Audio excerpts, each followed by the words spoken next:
د ولس ټي وي یوټیوب چینل درنو لیدونکو او لیدونکو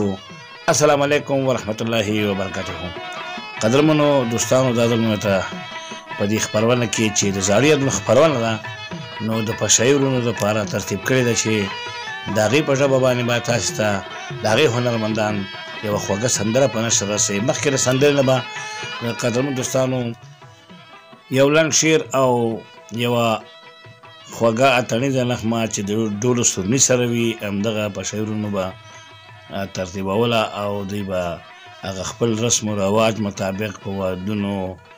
او سنتونو کې به دغه سیلونه او دغه اتڼیز پروګرامونه سرته رسول. قدرمن دوستان دا چې د وخت تېرېدو سره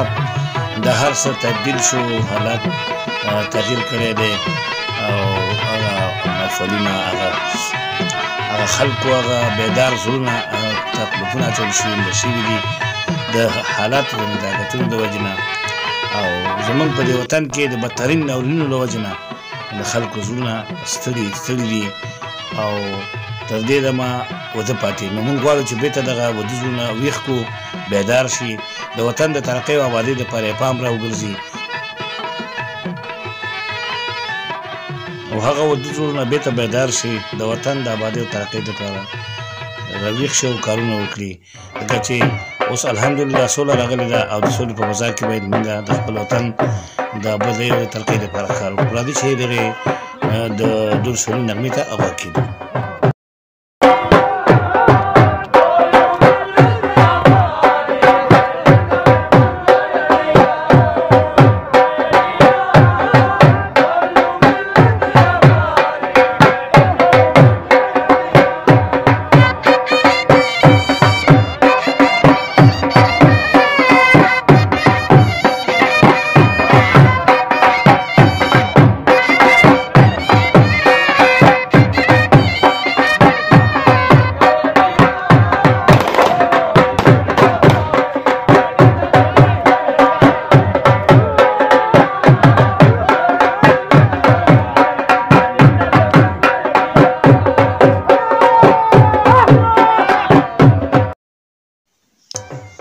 د ولس ټي وي یوټیوب چینل درنو قدرمنو اورېدونکو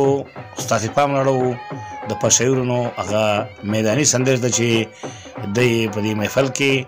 تاسې ته وړاندې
چینل درانو قدرمنو لیدونکو اوریدونکو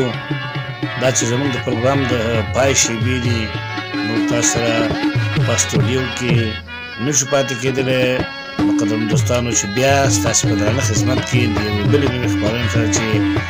زاړه یادونه خپرونه به وي او هغې کې به موږ مشهورینو ته هم ځای ورکوو او نورو اقوامو هنرمندانو ته به هم ځای پکې وي نو تر هغه دمه دنه زه ډاکټر انجینر سید فضل الرحمن صاحب پاچا اجازت غواړم تاسو په لوی بخښونکي او مهربان خدای سپارم په مخه مو ښه